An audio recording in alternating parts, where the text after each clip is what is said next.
Good afternoon. This is Dante King. I am going live here.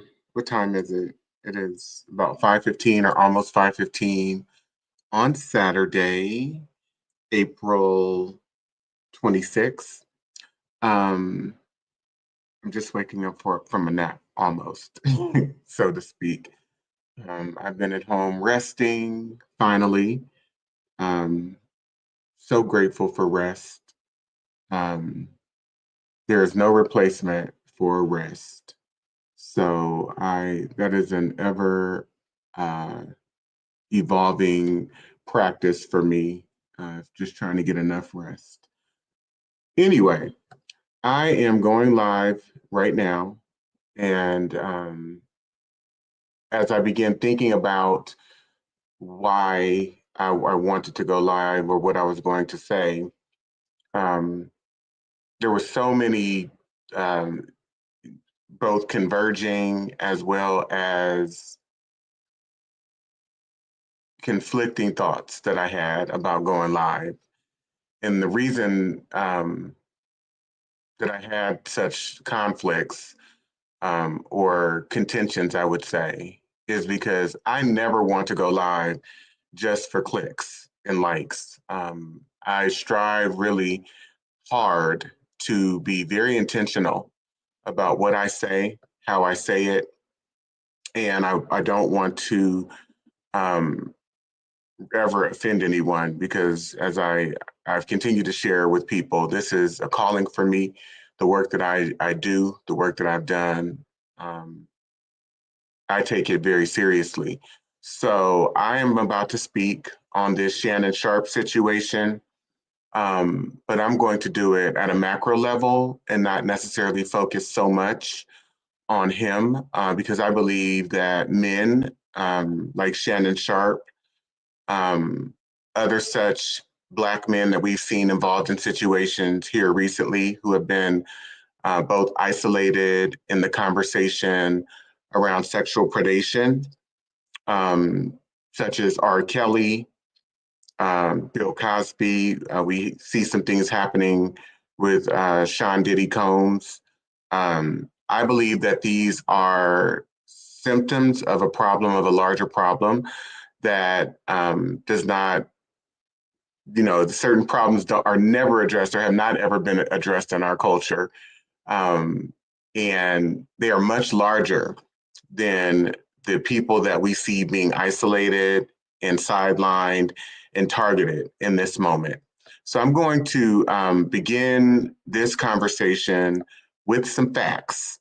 And hopefully you'll understand where I'm going as I read these facts for you. I'm also going to include uh, some different clips in this talk, um, even some concerning. Well, you'll see. I won't give it away.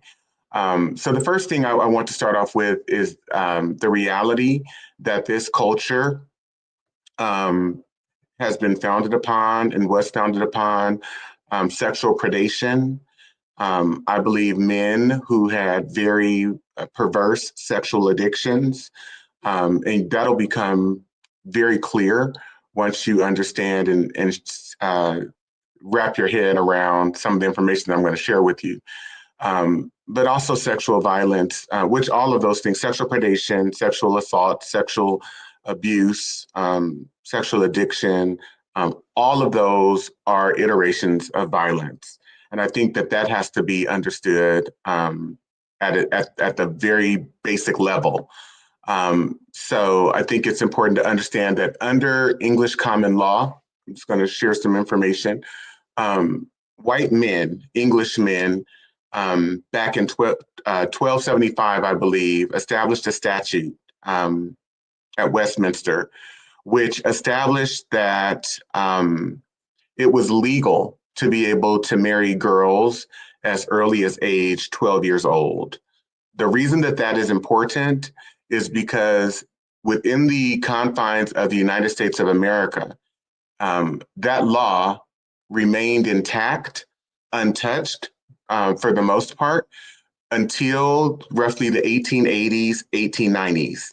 And so under English common law, the age of consent for marriage and sexual activity was set at 12 years old for girls and 14 years old for boys.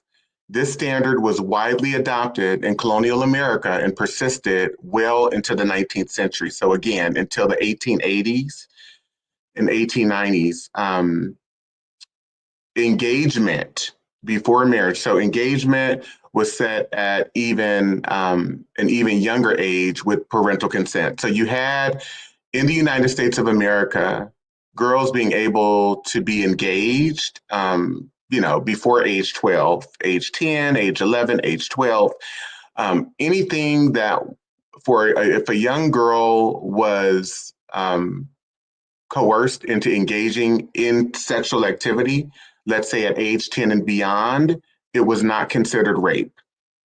It was not considered rape. And I'm sharing this with you because I want you to take in what I'm saying, that within the permission structure, within the legal permission structure in the United States of America, it was, young girls and women have been powerless at the hands of sexual predators who have been able to do what they want to do with these young girls and women whenever they want. The other piece of this is that we must understand that any behaviors or proclivities that we see or want to recognize or acknowledge in Black men, where Black men are concerned, that Black men and our sexual behaviors or proclivities are patterned directly after white men and their sexual behaviors and proclivities, because white men control not just the social patterns and the cultural patterns and the belief system and the value system, but they control regulation. They control what is permissible and what is not through legal regulation. And so one of the things that I wanted to go to with that context, or within that context rather, is the conceptual framework by Dr. Frances Cress Welsing, which I'm going to share on my screen real briefly. And then I want to explore some additional information which will kind of back up or support the claim that I just made a moment ago. Okay, so bear with me. I'm going to share this. So Dr. Cress Welsing and her framework around color confrontation and white supremacy being a compensatory logic system, she says that in understanding white supremacy, worldwide domination, and white supremacy outside of the reason for white supremacy, she describes it as a behavioral system that functions and informs and influences every area of our lives, including sex and the politics of sex. We have to understand that everything in our society is political. Capitalism is political, education is political, entertainment, labor, law, politics, religion, sex, and war. So what we're talking about are the politics of sex, sexuality, sexualization. And so I'm shining a light on this is because Black men in America have never known a reality without the influence and control of white people in our lives. I want you to breathe that in, because it is the absolute truth. It's the only reality that we've known. And so all of our cultural proclivities, all of our the positions that we take, the attitudes that we hold, what we've learned, what's been inflicted upon us or into us as a collective group of people, whether straight or gay, has been inflicted upon us or into us by larger white society, including white men and white women.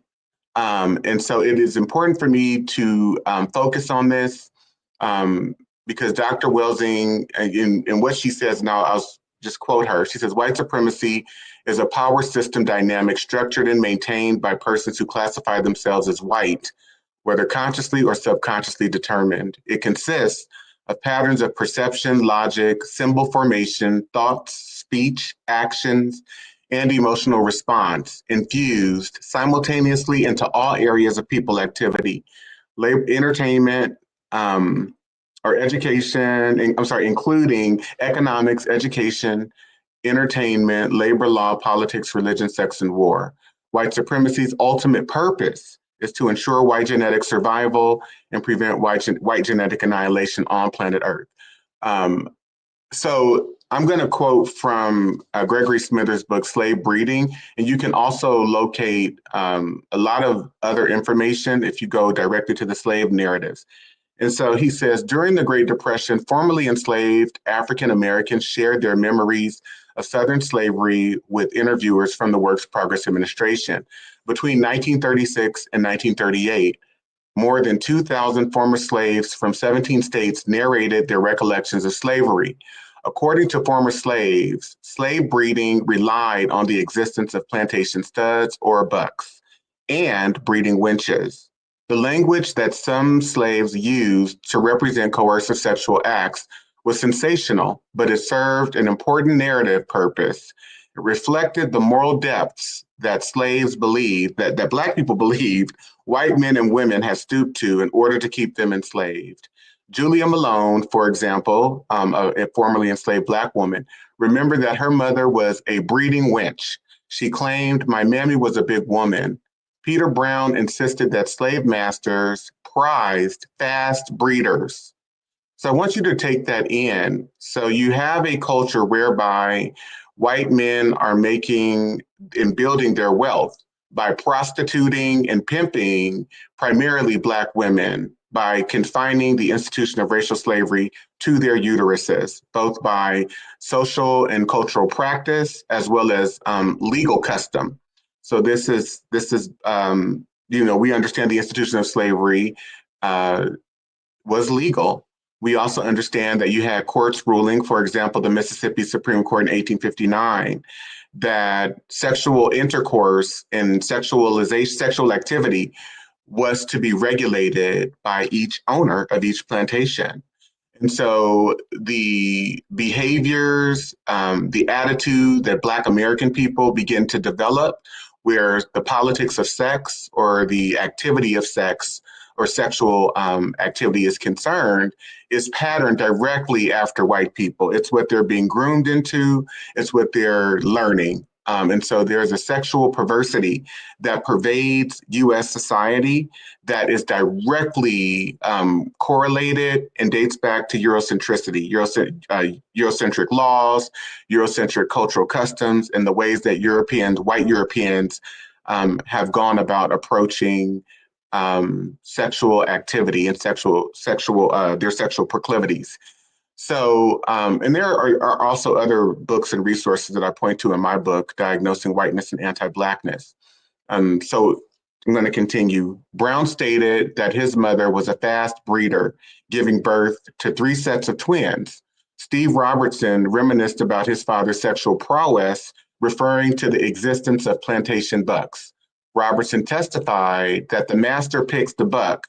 So the master picks the Black man to sire children with the women that they want. So they go and they choose Black men to force them, young Black boys and men, to force them to rape young Black girls and Black women. Okay. And I need you to understand, because these are the terms by which Black men begin to develop as a community, right? In terms of our sexual proclivities, our sexual behaviors and patterns around sexual behavior, that we're being groomed into being predators, into becoming just like the people who are oppressing us. These are the actions, these are the behaviors, these are the thoughts that are in their minds, and they are making or turning into reality a landscape, a society that is rife with sexual perversion, unregulated. And so, what he's suggesting is that his father was forced to rape these women, and it's usually the moistest, the moistest prolific is what he's saying, and I interpret that to mean the youngest and most ripe person that they can find. And so, what we also have to recognize in all of this is that young girls and women in this society do not have any agency, have never had any agency, and have been surrounded by another species of people who are characterized as male, who are stronger many times, most times, in our stature, the way that we're built, and our strength. And so they, essentially have been surrounded by predators, people who can dominate them and do what they want to them at any time. And so he says, this book goes on to say, Willie Blackwell informed his interviewer, his WPA interviewer, that my pappy and the Blackwell stud, the kind of a big, strong, powerful end that the plantation owners want to breed their slave stock up with. And so what Willie Blackwell is admitting to is the way that his father was used to not, um, well, to go around essentially and just rape women, any that he wanted, because his sperm was powerful so much, or the owners felt that his sperm was powerful, it's so powerful that he could impregnate women and girls very easily. And so, by referencing the slave narratives, by referencing case law, by referencing different statutes and pieces of legislation that existed throughout various states in the United States of America, it helped me to understand just the culture of legalized rape and legalized pedophilia in the United States of America. And I think that we have to begin there. That has to be dealt with and explored.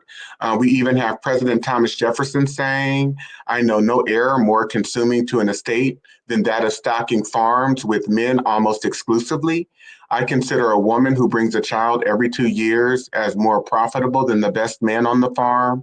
What she produces is an addition to the capital while his labors disappear in mere consumption. And so, what President Thomas Jefferson is essentially saying in this quote is that if you stock your farms with men, they're not going to be able to reproduce at the rate and pace that you need. You need to really be focusing on stocking your farms with young girls and women because they're able to produce massively, just more children. You can have them raped at any moment, and they will produce children. They will be the reproducers of the labor that you need for your farms. And so I think beginning there was very important, is very important for me, because I think we have to understand the politics of gender, the politics of maleness, and the politics of femaleness, and the toxicity that is ingrained into our psyche, that has been historically, and that continues to be ingrained in our psyche. I see a lot of people joining this live, and I'm grateful for that. I would love for you to comment at any time. For those of you that want to share your ideas and thoughts about what I'm saying. So I'm now going to go to a video where you have essentially the President of the United States saying that this type of predatory behavior has been permissible. And what's so profound about this clip that I'm about to share is that he didn't say this. This is not, from the what is it, Access Hollywood video that emerged back from 2006. But this is a statement that he made during a deposition when he was being deposed in the E. Jean Carroll case. And this was, I believe, 2022. It was either 2022 or 2023. I want to say it was October 2022. Anyway, this was after he had been president, after these claims had been made that he had sexually assaulted a countless number of women, and now he was being deposed for this E. Jean Carroll situation. And so I'm going to share this clip with you. And you say, and again, this has become very famous in this video, I just start kissing them. It's like a magnet, just kiss. I don't even wait. And when you're a star, they let you do it. You can do anything. Grab them by the, you can do anything. That's what you said, correct? Well, historically, that's true with stars. It's true with stars that they can grab women by the. Well, that's what it's, if you look over the last million years, I guess that's been largely true. Not always, but largely true. Unfortunately or fortunately. And you consider yourself to be a star? I think you can say that, yeah. All right. So, I want you to take in what you just saw and heard, right? This is the president of the United States who had been president once. He was the 45th president. Now he's the 47th president. But what he's admitting to very freely and casually is that, yes, we as men have abused women for centuries, for millions of years, for a million years, to quote him. And he's saying it to the woman who is deposing him as though, this is some ordinary, normal, natural right that males have, not just in our society, but I guess throughout the world. If you look over the last million years, because the United States is only roughly 200 something, 50 plus years old. But if you look over the last million years, this is what we've been doing. This is how we've been engaged in sexual perversion. We've been engaged in pedophilia. We've been engaged in rape. And so the reason I'm framing this in this way is because we have to understand the permission structure that has been built where males, and particularly heterosexual males in this culture, have been facilitated, have been enabled, have been authorized to participate in the most vile, heinous behavior where females are concerned. And these things, these proclivities, these very questionable acts, I'm just going to say questionable because they're not questionable to some people. They're very questionable. They're very concerning and problematic, at least for me. And I say this as someone who has suffered sexual abuse in my life in a variety of ways. I won't get into that, but I understand that our society is rife with sexual perversion. And not many people come out and talk about it, but I believe a lot of young men and young males, I would even venture to say most, struggle with sexual addiction. And I do believe that it is the result of being groomed into those such proclivities at a very young age. And I've been speaking with some very close confidants lately about this topic because it's very concerning to me on a variety of levels. But from a very young age, we are coerced, especially when you participate in the politics of straightness or heteronormativity. We are coerced to go out and pursue young girls by, ages as young as 3, 4, or 5. It's being projected onto young children in a playful way, somewhat. Look at him; he likes her. Look at how he's, pulling her arm or pulling her hair. He likes her, and it's being projected that these two young children, because they are of opposite sex, that they somehow are feeling some type of affection or attraction toward each other, and it's said playfully. But it's really not that playful and it's not that innocent because when you go, move a little forward or onward, and by the time you're age 8, 9, 10, you're either being coerced by other males around you who have also been coerced to exhibit the same behavior that I'm about to describe. But you're being coerced to go out and pursue young girls and get a girlfriend and have a girlfriend. I'm sure many people who may, watch this live or, um, hear me speak about what I'm about to say can identify with this. How many of you played house when you were a child? And you know what I'm talking about. Or you go behind the bushes and you're humping with your clothes on because that's something that you saw on television, or that's something that you saw in your home in terms of some of the behaviors that the grown people were exhibiting. And you want to play like you are an adult or be grown. And so you're playing house by the age of 8, 7, 8, 9, 10, or 11. You don't know that humping behind the bushes is not necessarily something that you shouldn't be doing or not innocent. You just think you're playing, right? But that is not um, any type of behavior or playfulness that any child should be participating in. And so I'm going to move on. By the age 11, 12, I think I was probably 12 when I was being told by one of my mom's boyfriends that I needed to go. I will never forget this. He took me out to eat. His name was John. He took me out to eat in a restaurant in San Leandro. And we sat down at the table. I did not like this man. I actually loathed him. But because I knew who I was at a very early age, I knew that I was not attracted to girls in that way.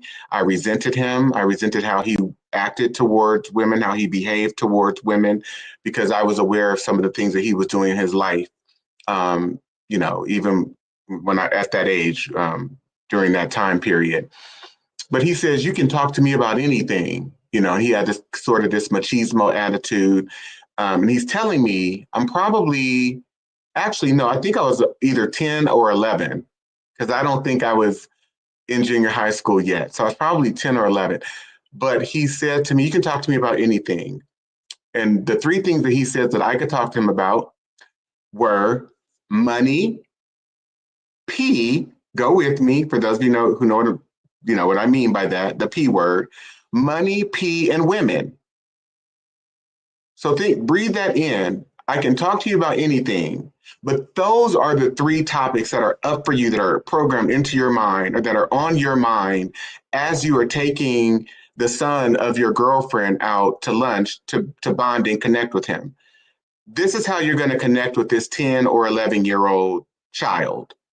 And so there were men like John. There were many men like John. I had uncles. There were other older men who were around me who would talk to me about pursuing girls and going out to sleep with girls, and even suggesting that they would facilitate engagements with older women, that I needed to get me some, not be a virgin anymore, right? And it was encouraged that I go out and pursue multiple girls, not just one, not just have a girlfriend, focus on, building a connection with that person and developing, synergy. No, but that I repeat a pattern of having sexual encounters with multiple partners, with multiple young girls and women. And I think if many men and young boys are honest with themselves, they too can and would admit that they've had and shared similar experiences with men. I don't think that this is anything that has just emerged or evolved out of thin air. This is not specific to John, even though I didn't like John. I can't demonize John, because John got that mindset, that attitude, that psychological framing or functioning from somewhere, from societal influences, from the people who influenced him. And they got it from the people that influenced them. And so this is a larger societal and cultural problem, and it is not specific to John. It is not specific to P. Diddy. It is not specific to Bill Cosby. It is not specific to Shannon Sharpe. Um, they have been afflicted, and they are the results of sexual corruption and perversion. And it is not to absolve. Please do not mistake what I'm saying, because I'm not, and I wrote this as a preface to coming on. This is not about defending the behavior. It is about explaining it, though, so that we can get to a place where we become better influences on children and so that we can correct these issues at a societal level rather than demonizing someone every time some information comes out that shocks us. And I also wanted to address the hypocrisy because there are so many people who would not want to be. I know for myself, there are things that I've endured and experienced in my life that have led me into behaving and acting out in certain ways that I would never want revealed. I just would not. And so I have a lot of empathy and compassion where people are concerned. And it's hard to seize many times the treatment that we give to people once they fall from grace, um, because so many others of us have things that we would not want revealed to the public, and so it leads me into trying to go deeper in doing my own work and focusing on myself and healing the things in me that need to be healed, and also helping other people to do the same. So, were a few of the things that I wanted to start with. Um, I also want to bring in the issue of, so let me say this. With Shannon Sharpe, it is important to understand that as a 50 something, 50 plus, I think they said he was 53, 54 at the time, pursuing this 19-year-old, that there has been a permission structure in place that has allowed for, and again, not just Black men, because we saw with the Jeffrey Epstein documentary, he was involved in molesting and raping underage girls, right? And the president of this country, Donald Trump, was featured in pictures with him. He was featured in girls that looked to be a he was pictured in photos with young females that presented, at least to me, the same type of Shannon Sharpe situation that he's having with this OnlyFans model. I think the difference is, or we know that the difference is that if you're white skin can absolve you from being a criminal, because you can be convicted of 34 counts of, I think what was it, fraud. Donald Trump was convicted. He was convicted in the civil case concerning E. Jean Carroll, that he indeed committed the sexual attack on her. And he was ordered to pay her money, but he was still able to ascend to the presidency of the United States. He was still able to garner the support of over 70 million people who voted for him. So if you have white skin, if you're a white male, this society is much more forgiving to you than it is for non-white men, and particularly Black men. It is the harshest and most severest where Black men are concerned. And so I don't want to spend too much time on that, but that is a bedrock of what I focus on in my work because it is important. Otherwise, this becomes a perpetual demonization of unchecked Black male behavior. And that is just not what this is. This none of this falls on Black men. How can I say this? This is not about Black men being sexual predators. This is about Black men following the patterns and the permission structure that white male patriarchy has established and set up, authorized and enabled.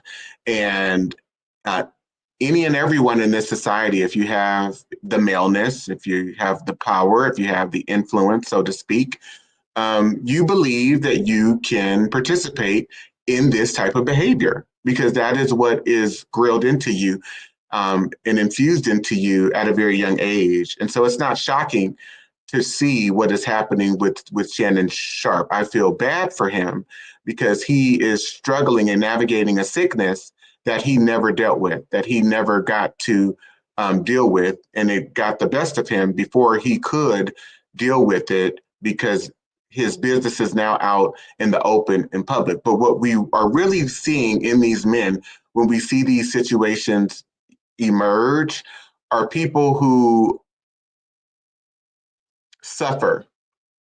are suffering from a a disease. It really is a disease. And it is, I believe, it is a combination of multiple diseases here, which I won't get into, but read my book because I think that is a great start for you to understand conceptually, as well as in detail what it is I'm saying, what it is I'm suggesting. So I'm going to play another because Dr. Frances Cress Welsing, who I opened the talk with, who I absolutely love, she engaged in a talk with Dr. Alvin Poussant in the early 1970s, and I used to share this in some of the workshops that I do. If I'm able to get around to it, I will still share it at times. But she engaged in a discussion around Black men, white women, because the other aspect of this Shannon Sharpe situation, and this was true for what we saw with Jonathan Majors. It's been true with what we see in interracial dating where Black men are concerned in the ways in which they pursue white women, especially when they achieve a certain modicum of success or status in this society. Because in understanding the politics of colorism, the politics of race and racism, the politics of white supremacy and anti-Blackness, we have to understand that Black men psychologically consider consider white women and white men in the gay community. Black men consider white men and those who are of a higher or that lack skin pigmentation of a higher status, and they pursue them as such. And so in this conversation, Dr. Welsing is talking to Dr. Poussant, and I'll probably play about, I don't know, 7 minutes of it, maybe 7 to 10 minutes of this conversation. But they're talking about the psychology of it, and they're looking into it as something that is pathological. And I think the pathology of race play, which is what we saw Shannon Sharpe engaged in, is something that's not talked about enough. I know that I have been, it's been proposed to me on different dating apps that I frequent. White men will oftentimes send me messages and ask me if I'm into race play. And at first, I didn't know what that was because what is race play? There's nothing playful about race to me at all.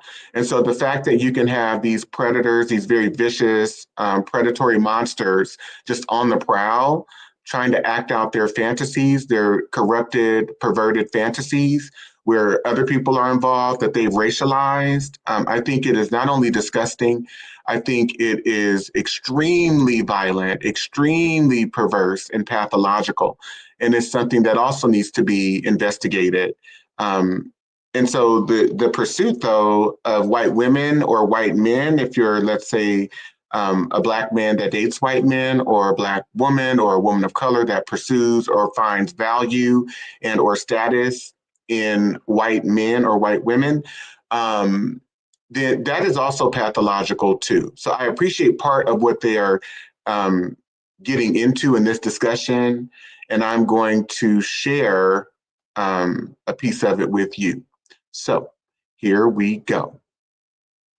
And let me change this so I can be on the screen too as I am sharing it with you. Give me 1 second.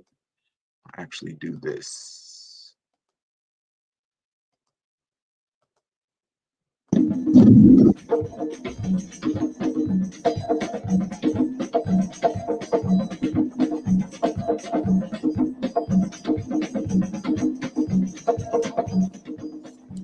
This is the part one of a two-part series entitled Black Man, White Woman.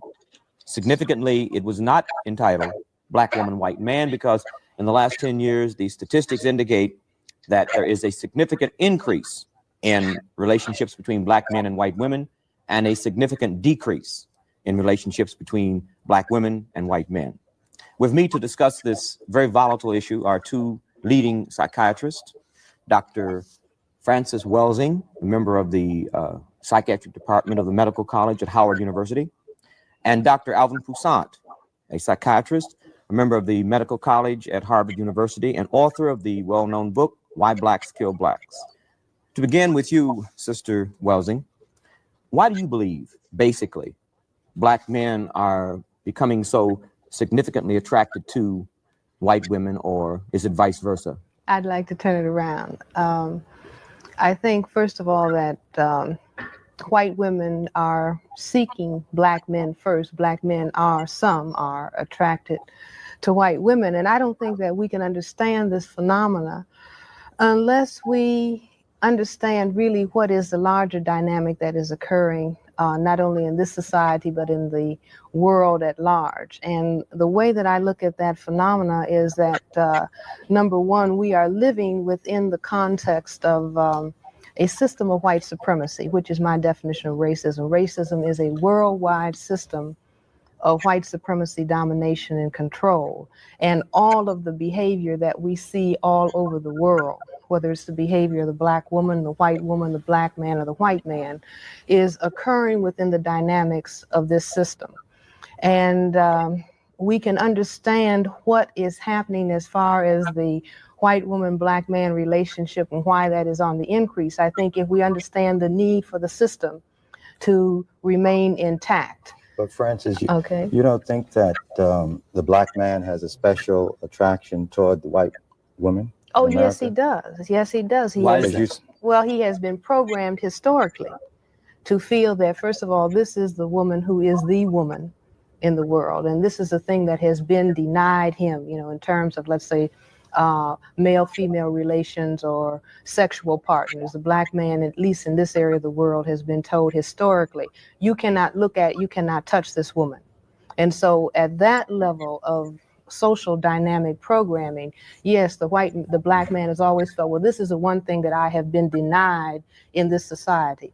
And so many black men, I think, at one level, they are moving towards white women as white women move. White women are the major aggressors in this situation. But the black man is playing his role because he says, well, this is a thing that I've been denied. This is the thing that is going to be the great equalizer. I think, though, that the need has sort of been exaggerated, because if we look at those statistics you just mentioned, actually in the past decade, even with the increase, there's only about 43,000 black man, white woman marriages. That's a very, very tiny percentage. That means about 2% of black men are married to white women. Mm-hmm. Now, if we had accepted the propaganda, that is the white propaganda, that all black men desire a white woman and they want to marry your daughter, you would expect the incidence of the marriages to really be increasing at a much greater rate. I was going to ask, does it mean that that the fact that if we accept the fact that black men do feel that white women are preferable to black women, are we saying that their behavior in the context of standard behavior is normal or abnormal? Well, I don't like to use those terms. I would prefer to understand the phenomena. For example, if we start labeling behavior, like, for example, homosexuals don't like to be called pathological, for one thing. And I think that it is more useful if we say, well, let us try to understand the phenomena of homosexuality, as opposed to saying, well, now that's sick. And then people get turned off and they don't spend time trying to understand the dynamic. In the same way, I don't want to look at the phenomena of, cross-color sexual mating or marriage or whatever. And in terms of pathology, I would rather say, well, let's try to understand what actually is going on. But you call the white woman the aggressor. I say that she is aggressive because we live in the context of a white supremacy society in which white people are the dominant group. They are the people who control the power. We are the oppressed people. We are the people who are victims of that system. Just like, in terms of history, it was just a short 2 months ago in terms of the whole historical span that black men were being lynched for looking at a picture of a white woman. Do you see? And now we are told, well, now everything is opened up. Well, I want to understand, well, why is it that everything is opened up? I think everything is opened up since black men started talking about black power. You see, when black men start talking about black power, then that says, well, all right, maybe there will be a challenge to the system of white supremacy domination, not only in this area of the world, but all over the world. So the white supremacy system says, all right, well, now what do we do to get these people back in control? And what do we do to get them back in check? That is the black man. Well, we'll lay our ace trump card on them, which is a white woman. In other You words, see, which brings the I black think, man then back within the Mhm. context that the white supremacy system is going to work for you. See, we've denied you this, now you have it. But on close examination, in spite of all of the black-white marriages, the black-white sex that has occurred throughout history, in the last 500 years, there has been no serious tampering with the maintenance of white supremacy, certainly not through the bedroom activity. Do you see what I'm saying? But in other words, it throws people off balance. so In the other the words, white woman is still, I think, in a position of psychological dominance. Right. And so far Right. she is, that's a form of white supremacy, and that the black men are frequently responding to her dominant position, the fact that she is considered a superior status object in society. But getting back to this point, Well, let me ask the question before you go move to ahead. that. Then if we accept that, are we saying that the black men who marry white women are asking for dominance from a female? no, the black men who are married by white women. But No, the trend you continually No, I think that they're looking for status. the black men are The looking for black status. men are looking for status whether they are aware of it or not. In other words, as long as you have white supremacy domination any place in the world, whether it's Brazil, whether it's Hawaii, whether it's Japan, any place, you name it, that as long as the people of color are the people who are oppressed, then when a marriage occurs, in other words, the dominator says, I will pick you amongst the victims who I dominate to marry you, then the victim says, oh goody, this means I'm in. Well, that's true, but if I can ask this question, Okay.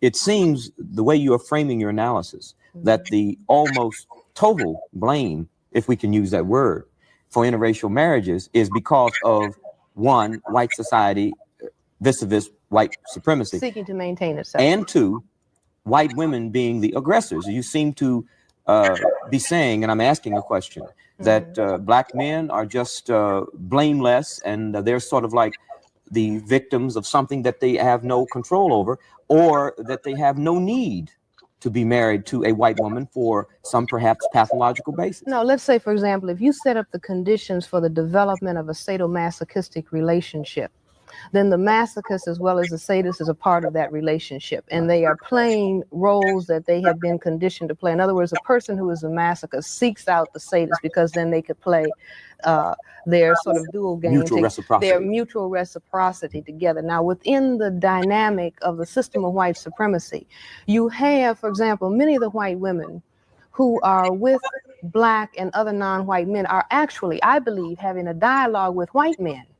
How does that work? See, the dialogue goes like this, according to my analysis. First of all, the white women, we have the women's liberation movement, which is a dynamic of white females. Okay, they are asking for liberation out from under the white male. All right, now within the dynamic of the white supremacy culture, you also have penis envy. In other words, the white men have been perceived as being dominant over the woman. And so the woman says, well, I wish I had a penis. Okay, so what does she do? She says, well, I'll go out and get one that's supposed to be more powerful than yours, but I'm going to control it because we are white and we control all of the non-white. So she goes out and she selects, and all this is unconscious, activity, if you will. She goes out and selects a non-white male, be he black or any other non-white. Then she is walking down the street, or they can go to the, justice of the peace or the priest or be married. And anytime a white man sees that, she is communicating to him, see, I've got one because I am in control of this. But I don't think we can, generalize to that extent. I think that's a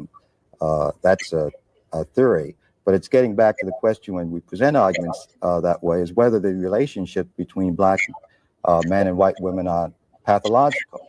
Now, Frances said she doesn't like to think of it in that framework, but the fact is that a lot of psychiatrists have presented or said that interracial relationships in marriage stem from a type of negative psychological position or some type of pathology because of the racism in society. They'll say that the racism distorts people's minds so that frequently you'll get, say, a white woman attracted to a black man for the wrong reasons or for racist reasons. She may see him as inferior, that might turn her on, or she might see him as a black stud, that may turn her on. All of these are racist perspective. Okay. So what Dr. Poussaint and Dr. Welsing shined a light on are the ways in which we can begin to view what we're seeing and hearing play out in the Shannon Sharpe situation as pathological. We heard messages or saw messages where the young woman is saying to him that she wants to experience some of that big black gravy. She he suggests or she suggests that she wants some of that big black. She wants a big black, something big black that was repeated several times, and she wanted that big black baby something or inside of her, or that he was going to fill her up. And you also saw, or the messages, at least to me, suggested that he willfully participated in that behavior and that he was drawn toward that type of engagement because of his own internal proclivities and receptivity toward that type of approach and that type of interaction with another individual who happens to be a white presenting woman, young woman. And so to that degree, in the pursuit of each other, based on those terms, that in and of itself is sick. It is sick. Because what it unveils or what it reveals is a man, a middle-aged man who happens to be, by the way, a darker skinned, black, middle-aged man who is very insecure with himself, who feels that he needs to go out and control someone who has, in a sense, less agency than him when it comes to the socioeconomic status, when it comes to the politics of gender, and even the politics of sex and strength. So there's that piece, but also he is looking to reincarnate a slave mistress of sorts. And I want us to think like this is not just a bedroom game of, you play the cop and I be the even that to me would be a problem too, or problematic. But like we're literally talking about reenacting the politics of racial oppression, but where sex and sexuality is concerned. But then I, as the big black stud or brute, I get to dominate you and act out all of my aggression toward you because of what you represent as a status symbol in this society, something that that has been off limits, that was off limits from my father, that was off limits from my grandfather. But now I have access to all of this and I have money, which garners me the ability to act out immeasurable degrees of power and control and aggression and assault if I want. And then we also see the politics of white female predation, where this woman and many white women that I know, well, I'm not even going to say that I know because I don't really know them like that. But I, in my estimation, observing the politics of white female predation and just kind of this like sneakiness that takes place where they can many times, I'm not saying this conclusively across the board, but many times be very coercive where successful Black men are concerned. These are the same men that they would most likely never touch or date if these men were still in the hood or of a lower socioeconomic status. But now that they've become ball players, now that they've become attorneys, they're doctors, they now feel a degree of attraction toward them. And, Shannon is of a certain height, a certain size. He used to be an athlete. And so she's acting out her fantasies too of dominating this big Black man and controlling him in some of the ways that Dr. Welsing and Dr. Poussaint alluded to in the video. And I think when I evaluate this on terms of, historically, as well as kind of looking through the really sociocultural and clinical aspects of this situation, but and of many others where, you know, interracial dating is concerned. There are many questions that I have that stem from our history in this country, and I do believe that no one, no Black man or Black woman is involved in an interracial relationship where they're equal with their partner. You cannot be equal in a society where people have been racialized to be superior than you, more superior than you are, and where they have institutional practices and processes working in their favor. And they also have the weight of the society on their side that makes it so, for example, that if this white woman, you know, as she's doing right now, with coming out and putting all of this information out there and really amplifying the nature of predation that was involved in their relationship, that if this white woman had been a Black woman, this situation would not be getting nearly the amount of attention that it is getting in the way that it is happening. But it also makes it so that if she ever wanted to suggest or say to the police, asserting herself, that she's been involved in an abusive relationship, she could literally have law enforcement at Shannon Sharpe's door, swatting his house, and maybe even killing and murdering him. This goes far beyond what she's doing on a civil level. And that's really the politics of race. And so these Black men are not equal with these white women at all, ever, although that they think that they are to a degree. And we've seen over and over again, these white women through very retributive acts, when they feel sidelined, when they feel disrespected, when there has even to some degree, you know, been abuse, they can ruin these Black men at every turn or at any point. And that's what I appreciated about what Cat Williams was saying, you know, when he said that, yes, he finds white women attractive. You know, he's not going to deny that, just like he finds every other woman or group of women attractive. But he would never date one because he understands the politics of race, the politics of racism, the politics of racialization that makes it so. And I think he was joking, but he was like, you could be the king, you could be Cain the Conqueror, and they will destroy you within 2 weekends. Right. And so there are so many layers and aspects to all of this, where I just believe we have to begin to investigate an array of dynamics and how they fit together, and maybe not even fitting them together, but just kind of analyzing, well, first pointing to, highlighting, and then analyzing the layers, the infinite layers that are involved here.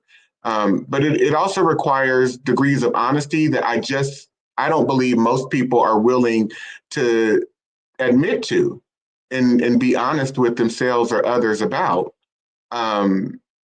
So there is, and I also want to bring this too into light. I think Shannon Sharpe has been ostracized by the Black community prior to this point.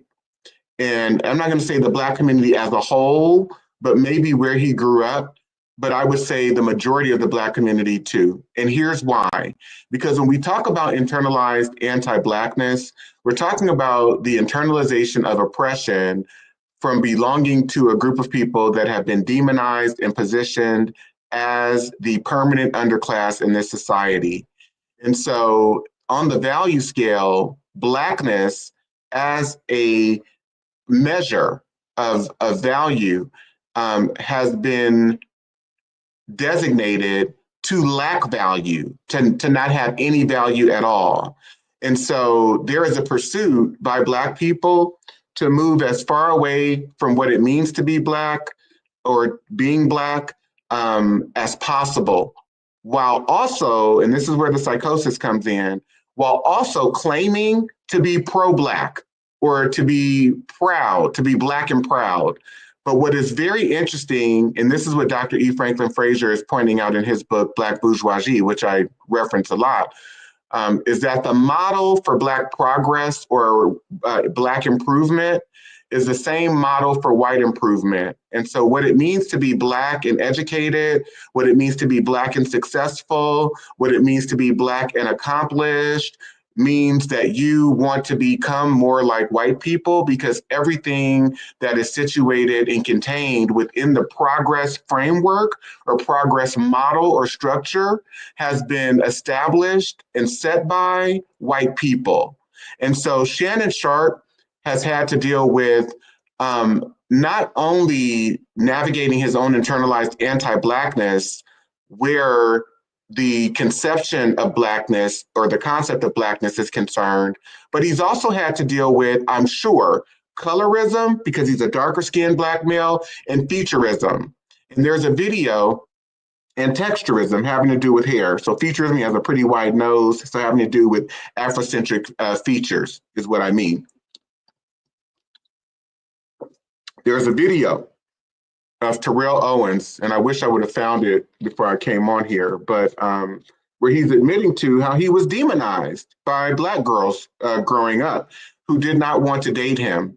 And so he stopped pursuing Black women because they were, in his estimation, unkind to him. They talked about how dark he was, and that they wanted the light-skinned guy with good hair. And I can tell you, I remember growing up in the 80s and 90s, and young girls and older women having conversations about, wanting to date light-skinned men and how they were so fine. And I also believe that there's a pathology there that needs to be investigated on both sides, where colorism, featureism, and texturism are concerned. And so I think,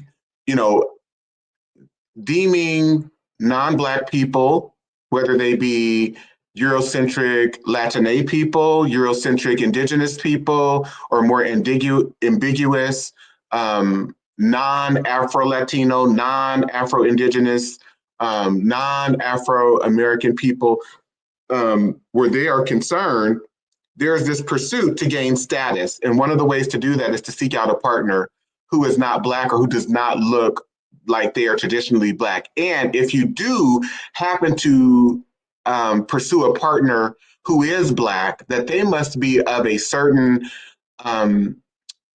color, of a certain hue, so to speak. They must have certain features that fit into the framework of Eurocentric desirability. So they can't have, for instance, a wide nose or too large of a nose or lips. And I'll share from my own personal experience growing up.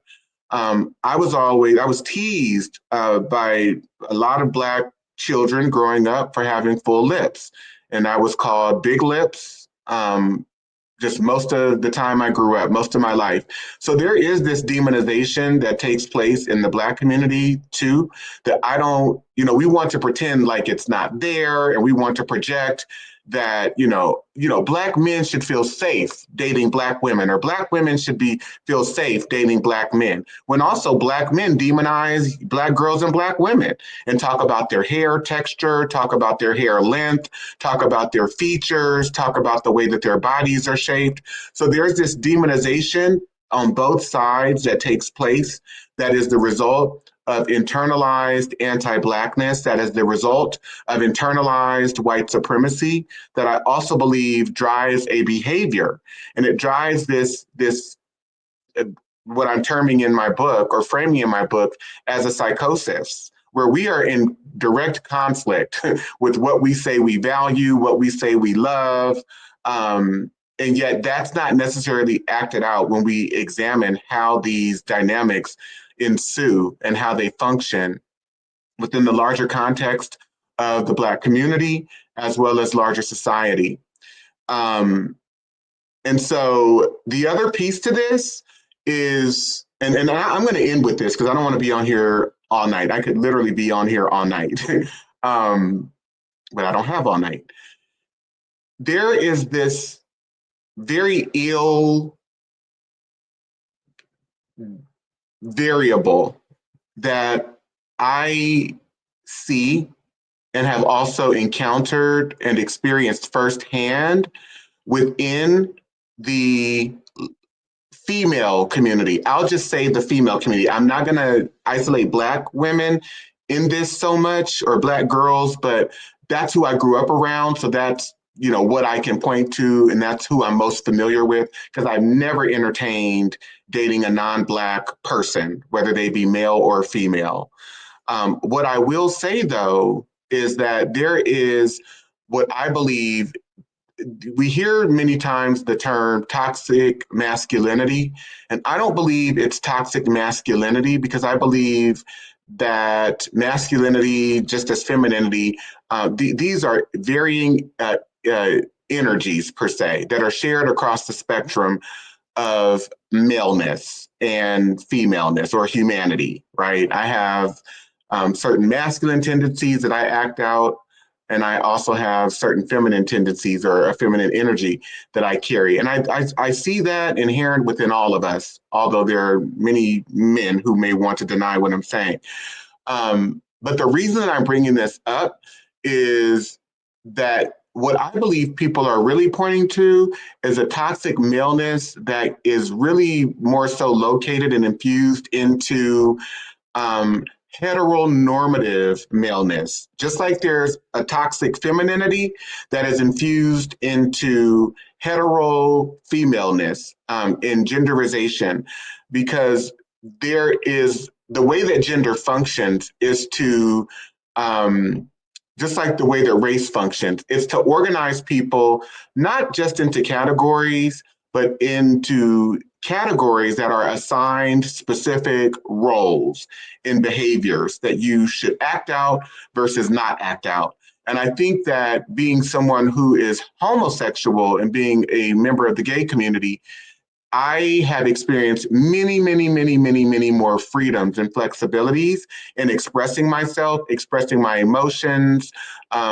being in touch with certain things that if I were a straight male in this society would not be on the table for me, because I would be characterized as weak. And in the gay community, I mean, I'm characterized or seen as that by many people in our community, in our society, and yet I really don't care. It doesn't bother me as much. But I believe that if I were straight, I would actually care, because it is taboo. It is unwelcomed. It is unacceptable to be a straight male in this society and not exude a certain amount of assertiveness and aggression where straight or heteronormative maleness is concerned. So there is this way in which we are socialized, not just by men, but also women play a huge role in this, because from a very young age, we're being told that to be a boy, to be a male, is to not be weak. And I've had many women express in front of me to their male children. I also experienced this treatment where women were telling me at a young age that expressing emotion was weak. It was not representative of being a big boy or being a boy. Boys don't cry. You hear that a lot. You hear that from men a lot, but you also hear it from women. I heard that a lot from women and girls. By the time I was in my teens, and I was just having a conversation about this, I do think one of the things that influenced me to really relent from trying to engage in what I would refer to as relationships, like spousal type relationships with women, beyond platonic relationships with girls and women, is that young girls and women kept telling me that I was too nice. That I was too nice. Now I want you to breathe that in, because if a man or a boy can be too nice for you or to you, then what is it that you're desiring? What is it that you want? And so it's become very interesting to me when I hear women talking about they want men who are emotionally available, but yet they're not raising the boys who become men to be emotionally available for the most part. And so women are just as much implicated in this scenario as men are, because there are a set of toxic behaviors and toxic beliefs and values that are perpetuated in our society that I believe are very destructive, and they lead to destructive relationships, which is why you can look on virtually any daytime talk show and see over and over and over and over and over again the same problems in different heterosexual relationships. And it is because of the politics of genderization, the politics of sexualization, the politics of heteronormativity and sexuality. And don't get me wrong, I could do a whole other talk on some of the issues, a lot of the issues in the gay community, because we have issues too. But they are some similar, some are the same, but they vary, they are different. And so I really do believe that being someone who is seen as a racial deviant, because I'm a Black man in this society, and we know that, you know, anything that is non-white is seen as a deviant. But I'm also viewed as a sexual deviant because I'm gay and I'm not straight.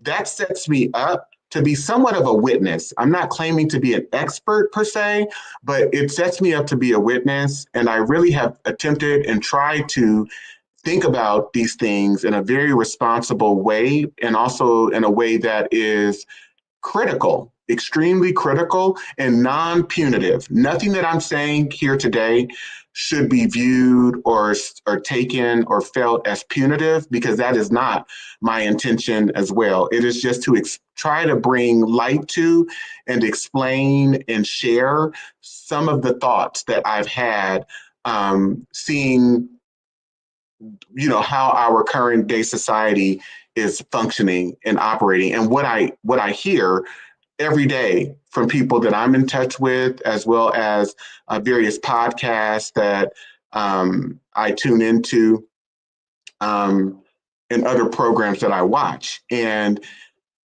these influences are everywhere. They're in movies and entertainment, they're in books, they're in commercials, they're in videos, they're in what you know, the clothing that's offered and produced, mass produced in different clothing lines and stores.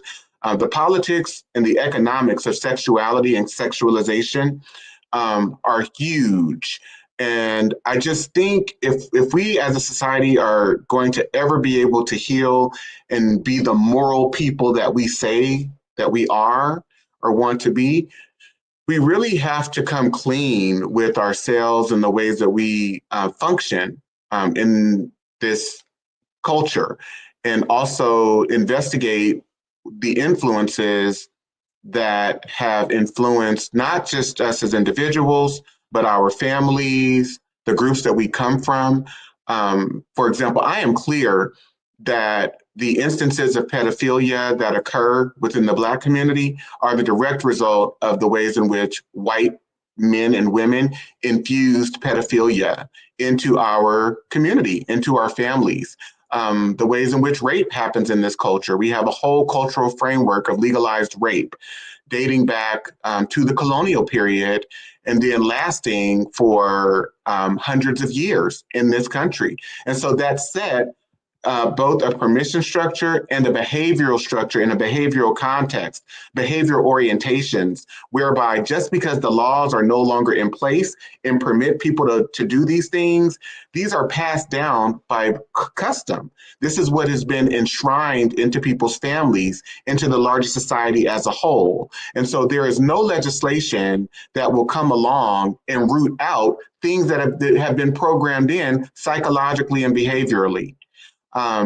So there's so much more to this, and I almost wish I had invited a panel to come on with me today, because I'm doing somewhat of a monologue, and I think that this deserves so much of a robust discussion between varying perspectives. So I do plan to have a deeper conversation about this that will take place.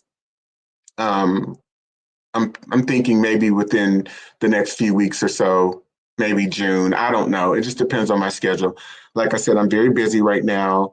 But you know, if you have thoughts about what I've shared, I'd love to hear your comments. You know, if you have any, feel free to leave them in the chat. Y'all can post them. You could have been doing it right now. I also want to invite you to go to my Instagram. If you've not followed me, it's Dante D. King Official on Instagram. So it's Dante D. King Official. If you have not bought the book, Diagnosing Whiteness and Anti-Blackness, White Psychopathology, Collective Psychosis, and Trauma in America, please go to my website and buy the book too. You can go there. You can also go to Amazon. It's on Amazon.